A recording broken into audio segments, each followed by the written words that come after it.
อ่ากลับมาหาน้องไม้แล้วพี่น้องเนาะมื้อเช้านี้เขาก็ได้มา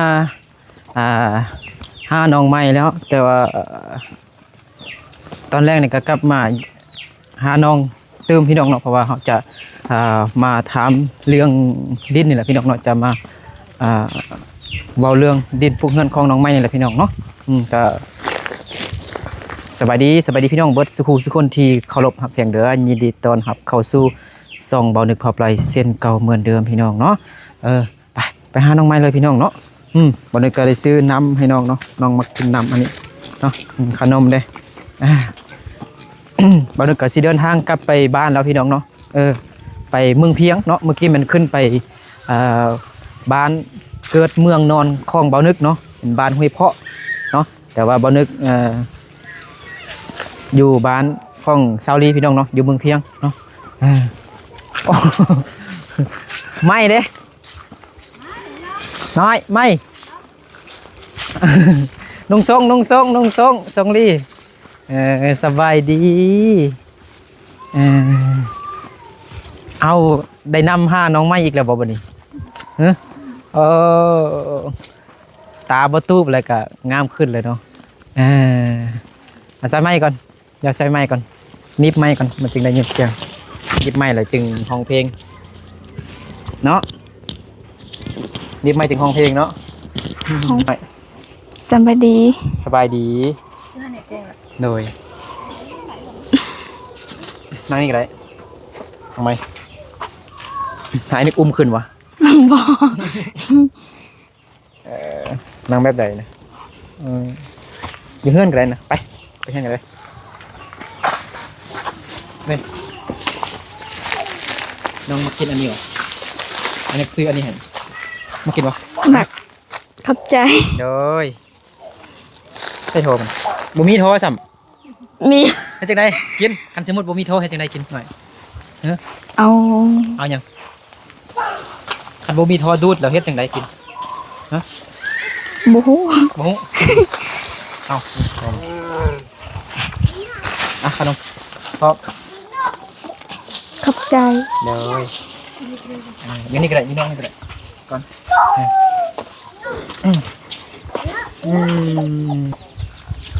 น้องไม้แบกอะไรบ่ได้น้องไม้ไปหาน้ำพบบ่แม่นแม่พ่อกับแม่แม่เอาลูกตัวช่วยช่วยมาส่งแหละส่งลีบนลงตรงเถอะขายบ่ได้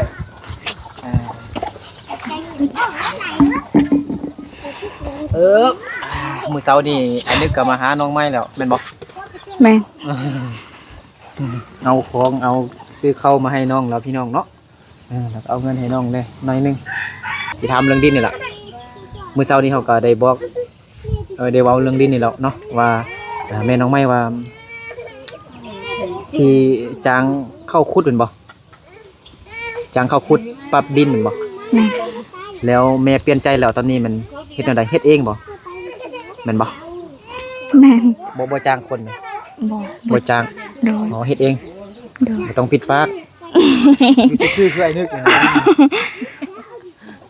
บ่งามเด้4เบิ่งอยู่ก็ต้องเอาเฮ็ดนี่คือไอ้นึกนี่เห็นบ่นิ่มนี่ต้องอายไอ้นึกมาถ่ายเป็น100เทื่อแล้วอายอยู่เด้อายเด้อพอน้องไม้แม่น้องไม้แล้วก็น้องไม้สิไปเฮ็ดเองวะฉันก็ประหยัดงบไปเนาะคันสิจ้างเข้านี่ก็ประมาณเท่าใดแม่น้องไม้ว่าสิจ้างคนเท่าใดหน่อยจักคน4คนมือเท่าใดน่ะเขาสิเอานำนะ15เฮ้ยบ่แม่นแม่15บ่แม่นแล้วได้จังนะเส้นหา150,000กีบพี่น้องเนาะแม่น้องไม้ว่าถ้ามีงบมีเงินก็สิจะเข้าช่วยนำได้นะครับจ้างเข้ามาช่วยขุดดินนะก็จ้างเข้าเนี่ยเขาจึงมาขุดให้เนาะคันที่ให้เขาช่วยละลานนี่บ่มีละพี่น้องเนาะอะไรก็ต้องไปใส่เงินอยู่ดี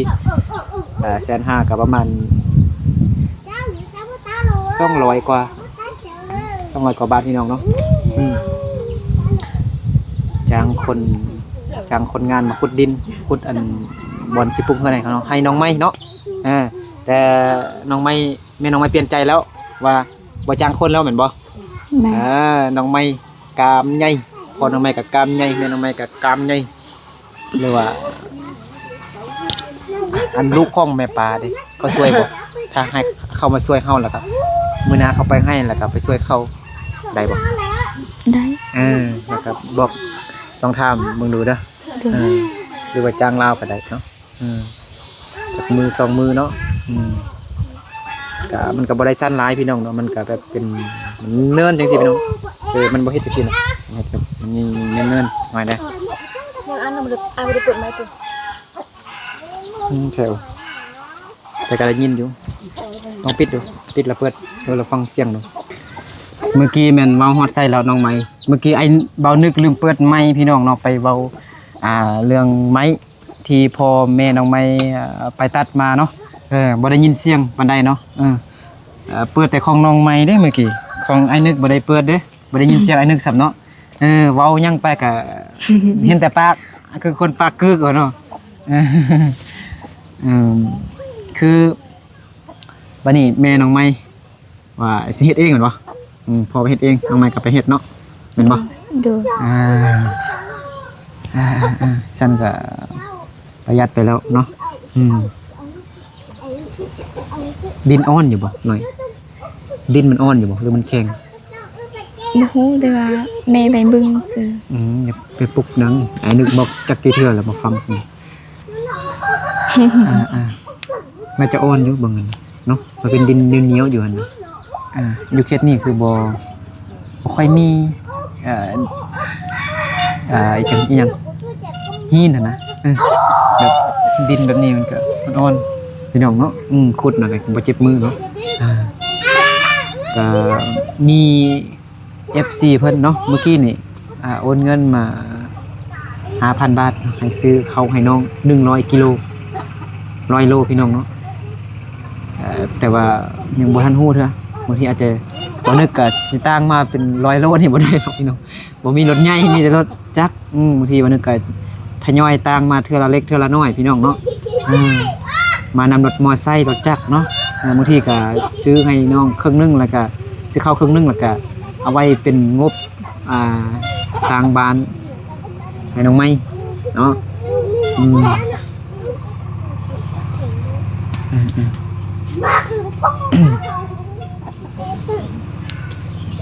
เงินกับพอดีอันอายเพิ่นโอนมายังบ่ได้แลกเปลี่ยนเถอะพี่น้องเนาะหารแลกเปลี่ยนเพิ่นบ่โอนเนาะบ่นึกส่งสลิปหรือว่าบินการโอนเงินหั่นน่ะสลิปการโอนเงินให้ทางหารเขาเจ้าแล้วเนาะหารแลกเปลี่ยนเงินต่างประเทศพี่น้องเนาะแต่ว่า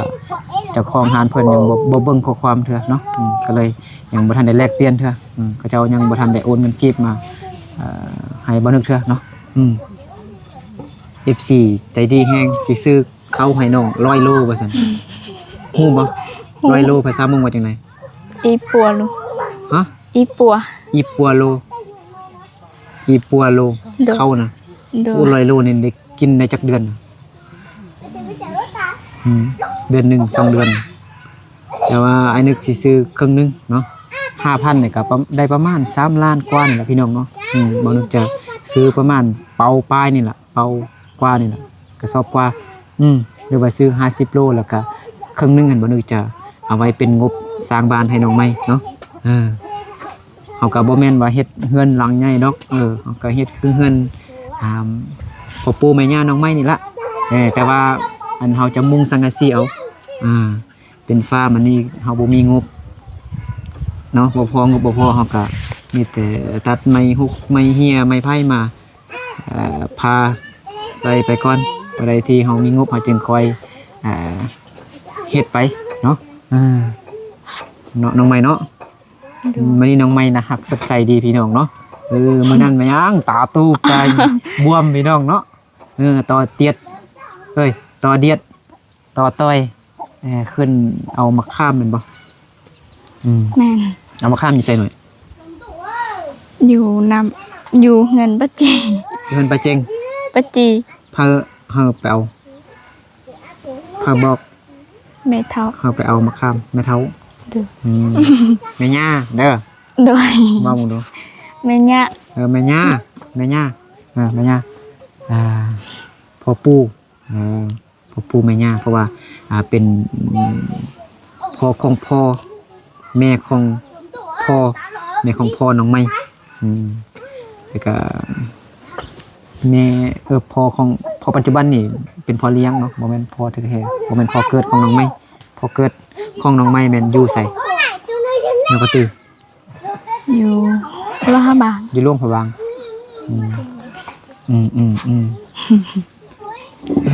อู้เลี้ยงไก่แล้วบ่เนาะไก่ไผหน่อย พี่น้อง ไก่พี่น้อง โดยลูกสาวพ่อ ฮะ ลูกสาวพ่อ ไก่ของลูกสาวพอ แม่น ลูกสาวพอไก่น้องไม้แม่นบ่แม่นบ่เอ้าลูกสาวพอเด้น้องไม้หมูเบาลูกสาวพอว่าซั่นไก่ของลูกสาวพอแล้วน้องไม้ก็เป็นลูกสาวพอแล้วลูกแล้วไก่ของไผโควิดเด้งน้องชง บ่แม่น แม่ปลาติ แม่น เอ้ยเป็นบ่เอ้ยของพ่อเป็นบ่แม่นบ่แม่นผู้นี้บ่ แม่น เอ้ยน้องก็เอิ้นป้าเด้อเอ้ยของพ่อไผสิว่าลูกสาวไก่ลูกสาวของพ่อกะน้องไม้นี่เป็นลูกสาวของพ่อ สื่อสารนำน้องไม้นี่อุปสรรคแห่งพี่น้อง มื้อนี้แดดร้อนแฮงพี่น้องแต่เช้าก็บ่แม่นดอกประมาณ 8-9 โมงนี่แดดร้อนเนาะตอน6 โมง 7 โมงนั่นมันจะมีบดเนาะแล้วก็มีน้ำหมอกตกพี่น้องเนาะตอนที่บ่นึกกำลังเดินทางมาแต่บ้านเมื่อกี้น้ำหมอกอยู่นี่มีน้ำหมอกบ่หน่อยมีน้ำหมอกตกบ่บ่มี บ่มี มีแต่น้องไม้คนงาม ไม้นี่ก็พอน้องไม้กับแม่น้องไม้ไปตัดมาก็ได้หลายนึงแล้วพี่น้องเนาะ1 2 3 4 5ลำล่ะพี่น้องแต่บ่ฮู้ว่าเฮ็ดส่วนใดของเพื่อนนี่นะสิเฮ็ดไม้ก้อนหยังเดี๋ยวว่าเฮ็ดเสาบ่แม่นเนาะเฮ็ดอันเอิ้นหยังเนาะเป็นหยังบ่คือมันเอาคือที่ภาษาไพร่ที่บ่แม่นภาษาละลุ่มที่บ่ ตอนแรกนะ ฮะ เฮ็ดบ่ได้ เขาใส่เครื่องกลางอันนี้บอนคันมันเขาตอกใส่เครื่องกลางอันนี้นี่ตัวนี้นี่ใส่ทั้งข้างก็ได้นี่แม่นดำแม่นละนี่ไม้อันนี้นี่บอกแบบโครงห้างมันนะโครงห้างทางบอนมันติดกับเสากันนะเข้ามันนะเฮ็ดเฮือนแนวก็เนาะเขาจึงอันนึงสิซื้อไก่มาซื้อแกนผักซื้อแกนมักทั่ว ซื้ออันอีหยังเด้ซื้ออันผู้บ่าวอย่างงั้น อายอกซื้อไอซีเบิ่งเฮ็ดส่วนหน่อยเนาะล้อมหัวแล้วก็ไอ้สิซื้อแกนผักมาแกนมักใหม่มาปลูกFC บ่ได้ช่วยน้องไม้ตลอดได้ไม่ต้องเลยปลูกผักหาเงินซื้อข้าวกินเด้อไอ้นึกสิบ่ได้มาหาน้องไม้แล้วเด้นะเป็นมื้อฮื้อนี่คันเขาเจ้าจ้างไปเฮ็ดเวียกก็ไปเด้อต้องขยันต้องมั่นน้องไม้บ่ต้องขี้คร้านเด้อสู้ๆบ่ตามไอ้นึงเด้อน้องไม้นัง นี่น้องไม้น้องไม้เฮ็ดจังซี่น้องไม้เอาเบิ่งนั้นแม่เบิ่งนั้นมันจังคืนน่ะใส่บ่คือเอาเลย1 2 3น้องไม้บ่ตามไอ้นึกแม่น้องไม้ นังไม้ ต้องสู้ น้องไม้บ่เคยเฮ็ดพี่น้องเนาะน้องไม้สู้ นังไม้สู้ ๆน้องไม้ต้องมันต้องขยันน้องไม้บ่ขี้คร้านน้องว่ามึงเนาะน้องไม้บ่ขี้คร้าน นางไหมบ่ขี้ค น้องไม้เป็นคนมั่นขยันเฮ็ดเวียกเออคันคนขี้คร้านนี่บ่มีข้าวกินเลยบ่มีของกินเลยสมมุติเฮามีแต่อยู่ซื่อๆเราบ่มีอันแนวกินหั่นนะค่อยยักเขาเป็นอิหยังกินกับข้าวนี่คันเฮาบ่ไปหาไปซอกบ่เข้าป่านี่บ่ได้กินเด้แห่งว่าเฮาอยู่ไกลตัวเมืองก็ดีแล้วเฮาอยู่แบบชนบทแบบนี้น่ะอยู่อยู่อันก็อันหม้อปลาไม้หั่นน่ะมีปลาเขาไปปลาไปเก็บผักหักหน่อไม้มาได้กินแล้วมีความสุขคนอยู่ในเมืองนี่บ่มีเงินนี่ก็โอ้ยากนะอยู่ในเมืองนี่ต้องมีเงินจึงได้มีของกินกับเขานี่นะบางคนเนี่ยผู้อยู่ในเมืองเขายังมาเฮ็ดเวียกมาเฮ็ดให้เฮ็ดสวนอยู่เขตนอกเด้เพราะว่าบ่มีบ่อนเฮ็ดให้เฮ็ดสวนเฮ็ดนาได้อยู่ในเมืองเจ้ายังมาเฮ็ดสวนอยู่เขตนอกนี่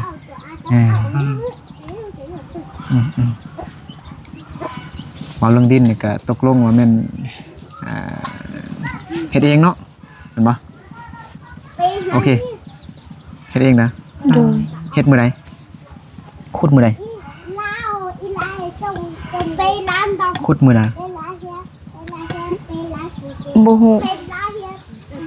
มื้ออื่นนี่มื้อนี้ขุดได้บ่ ประมาณมื้อ บ่ประมาณแหละมื้ออื่นนี่เด้เนาะมีข้าวกินแล้วไอ้นึกซื้อข้าวมาแล้วเฮ็ดเลยบ่ต้องว่าเฮ็ดมื้อนั้นมื้อนี้ตอนแลงตอนอื่นมันก็เวลาบ่ได้คงคอยท่าเฮานะจะเป็นมือใหม่ไปตลอดนะครับก็จะเสียเวลาก็ต้องจะมีเงินใหม่น้องใหม่สู้ๆน้องใหม่ต้องเฮ็ดพร้อมเลยมันว่าเว้าซื่อๆเว้าแล้วเฮ็ดพร้อมเลยเนาะ โดย ไปตอนนี้เลยเนาะ ได้ ได้ไปอุปกรณ์ของเรามีหยังไดอุปกรณ์ของเฮาสิเฮ็ดขุดดินมีหยังได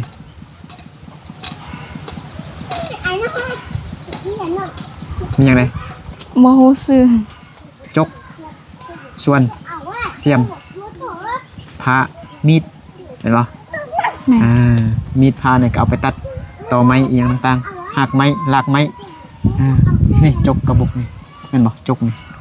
ขุดดินนี่ยืมของปลาก็ได้จกอีหยังต่างกันโปๆ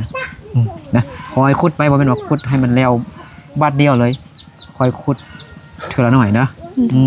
โดยแดดร้อนหรือว่าเมื่อยกับพักผ่อนนะบ่แม่นว่าแดดร้อนก็เฮ็ดเป็นลมนอนอยู่กลางให้บ่ได้เลยบอกไอ้น้องไปขุดดินพี่น้องเนาะไอ้นึกเว้าร้ายเลยไม่เว้าเด้ต้องไม่กินข้าวสวยแล้ว บ่ได้กิน บ่ยากเถอะ บ่ เป็นหยังอกหักนึง บ่แม่น บ่แม่นเขาถามว่าน้องไม่มีแฟนแล้วบ่สิบ่มีเหรอ ซอดอยู่ สวัสดีจ้ะน้องไม่อายุน้อยอยู่ ต่อ นะน้องไม่บ่มีแฟนแต่นะบางFC บางคนก็ถามว่าน้องไม่มีผัวแล้วบ่มีแฟนแล้วบ่มีแล้วบ่ยัง ยัง ท่าไผท่าผู้บ่าวไทย แม่น ท่าผู้บ่าวไทยเนี่ยท่าผู้บ่าวต่างประเทศบ่มื้ออื่นนี่ลุยเลยเด้อขุดตอนปลูกเฮือนให้น้องใหม่โอ้มันมอตลาดเด้เนาะเฮือนอยู่มอตลาดเนาะ แม่น แลนมาซื้อของซื้อน้ำซื้อเบียร์บ่แม่น บ่ว่าได้ซื้อเบียร์จักนาทีเลย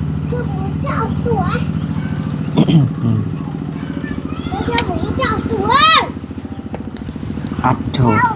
ไอ้นึกนั่งรถจักรมารถมอไซค์มาเจ็บเอวแห้งไก่นี่มันคืออันไก่ป่าเนี่ยพี่น้องไก่ลูกสาวของพ่อไก่ลูกสาวของพ่อเนาะน้อยไก่ลูกสาวของพ่อ บ่แม่น บ่แม่นเอาไก่ไผ่ซั่น ไก่ หมดจือแล้ว บ่จื้อแล้วไก่แม่ป้าน่ะไก่ของแม่ป้าเลยของพ่อมันบ่แม่นบ่ แม่ อันนี้รักไปได้บ่ ได้ จับใส่ฮับไปใส่สองฮับมาดูสองฮับสองใส่กล้วยมา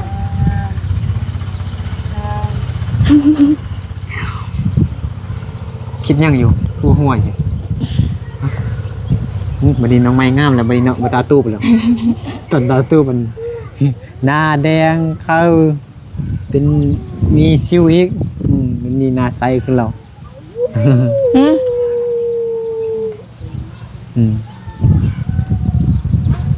แม่ว่ายัง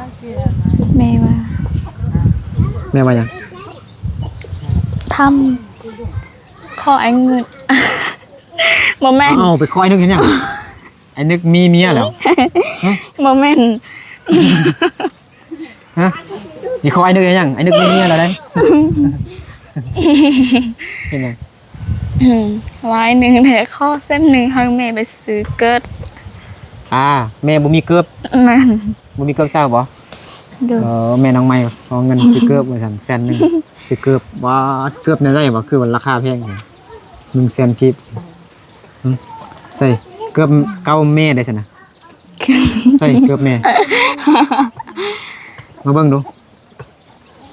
เอาให้ FC เบิ่งดูปินไปดิซุ่มเกือบประดิษฐ์ขึ้นเองไงพี่น้องเนาะขออนุญาตพี่น้องเนาะเกือบแม่น้องใหม่ขาดแล้วจ้ะแม่น้องใหม่ จะให้ถอย น้องใหม่ขอเงิน100,000อีกซื้อเกือบให้แม่ว่าซั่นเนาะสิซื้ออยู่ไสซั่นน่ะนะสิซื้อเกือบอยู่ไส อยู่ไปเบา ไอ้เบ้าเลยนะเกือบเป็นหยังเกือบกับโคตรเขาเอิ้นบ่เกือบอีหยังนะ โมโห นั่นก็จิเจ้า ไม่อยู่เจอป่ะ เอ้า จิเจ้าบ่ ขอบใจ นี่ละ มันสิเรากินนะ ดู บอกฟูตบ พอฝนเนี่ยฟึ้นเฮ้ยน้องใหม่เอ้ยสื่อสารยากแฮงเนาะถ้าผู้ใดได้เป็นแฟนน้องใหม่นี่มันลำบากอยู่ที่กันเว้ากันว่านี่ต้องได้เรียนภาษามงก่อนเลยได้เรียนภาษามงนำ ผมไม่มาแล้วนะ ไม่แล้ว บ้านลูกผมไม่มาแล้วนะ แม่น จะเป็นบ้านอ่ะ เลยไปบ้านเนาะเฮ็ดไม่เท่าถามเนาะมื้ออื่นนี่ขุดดินเลยเด้อ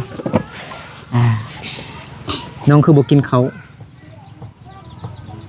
เป็นหยัง อยากกินน้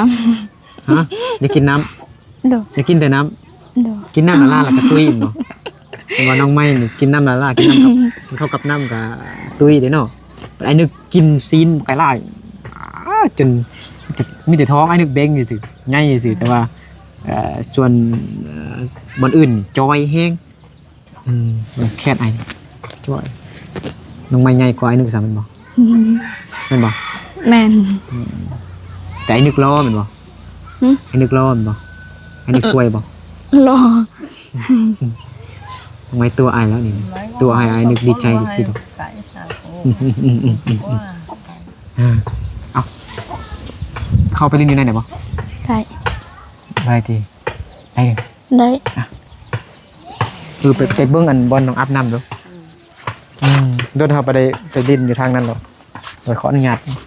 แม่อย่าได้ชี้เฉยท้องอ่ะ อาจีเนี่ยแหละใช่บอลน้องไม่อัพน้ำ FC ที่เข้ามาติดตามไม่นี่อาจจะบุหุเนาะFC ที่เข้ามาติดตามช่องบอลนึกไม่นี่อาจจะยังบ่ทันฮู้อันบอลน้องไม่ไปอาบน้ำแล้วก็เอาน้ำมากินลงไปก่อนเลยค่อยย่างไปว้าวเตอร์โอ้ผักเน่านี่เก็บไปขายนี่ก็ได้เงินได้หน่อยแต่ว่ามันหมดแล้วเนาะ หมดแล้ว น้องไม้เอาเก็บไปขายมันบ่นี่อันนี้ยอดมักบวบนี่ก็แซ่บเด้เอาไปคะแนบกินหรือว่ามกกินหรือว่าแกงใส่กับหน่อไม้นี่แซ่บน้องไม้ เคยกินบ่ เคย แซ่บบ่ แซ่บ นี่พี่น้องเนาะบอนที่น้องไม้เอานำมากินเอานำมาอาบเอานำมาใส่อยู่บอนเดียวนี่เนาะเห็นบ่ แม่น บ่ได้อนามัยบ่หน่อยบ่ได้ บ่ เอาน้ำออกบ่สะออกบ่ บ่ได้อนามัย นี่มันลึกบ่หน่อยประมาณจักเม็ดนี่ บ่ฮู้ บ่ฮู้ท่วมน้องไม้เลยเห็นบ่เห็นบ่ท่วมบ่ บ่ทอดดิ ถ่ายไปอยู่ไกลๆก็ได้บ่ท่วมน้องไม้เด้อตื้นๆเนาะเห็นบ่น้อยอาบน้ำอยู่นี่ แม่น บ่ยันผู้บ่าวลักจอบเบิ่งนะ บ่ยัดบ่มี แกเครื่องมัดอาบแม่นบ่ หึ แกเครื่องอาบแม่นบ่ แม่น เอ้าผู้บ่าวเห็นไหนแกเครื่องอาบบ่ดุงสิ้นว่าซั่น บ่ ฮะ ห้องน้ำก็บ่มีพี่น้องเนาะอาบน้ำอยู่กลางแจ้งเนาะอยู่ในสวนเลยเนาะอาบน้ำอยู่สวนเลยเซอเอาน้ำเซอเอาอยู่นี่อาบอยู่นี่กินอยู่นี่ แม่น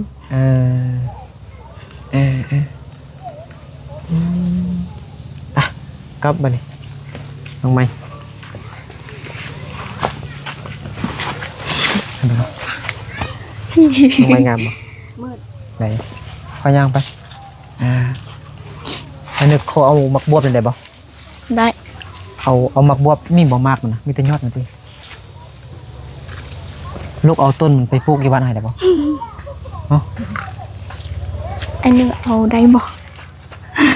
มองเฮงไม่ยังก็ ไอ้นึงเอาได้บ่ ไม่ยังคือสิบ่ได้เอาพามาตัดเอาทั้งเครือไปหมดได้บ่ ได้ ได้ เด้อ บ่เป็นของน้องนี่ของแม่ย่านี่แม่นบ่ เอาไปเลยไม่เก่ง เอาไปเลยแม่แค่ทั้งใหม่นี่คือเด็กน้อยแหละเว้านะความคิดยังบ่เป็นผู้ใหญ่เท่าพี่น้องเนาะไปขอย่างไปน้องไหมนี่เฮ็ดเวียกแท้ๆเด้อ เด้อ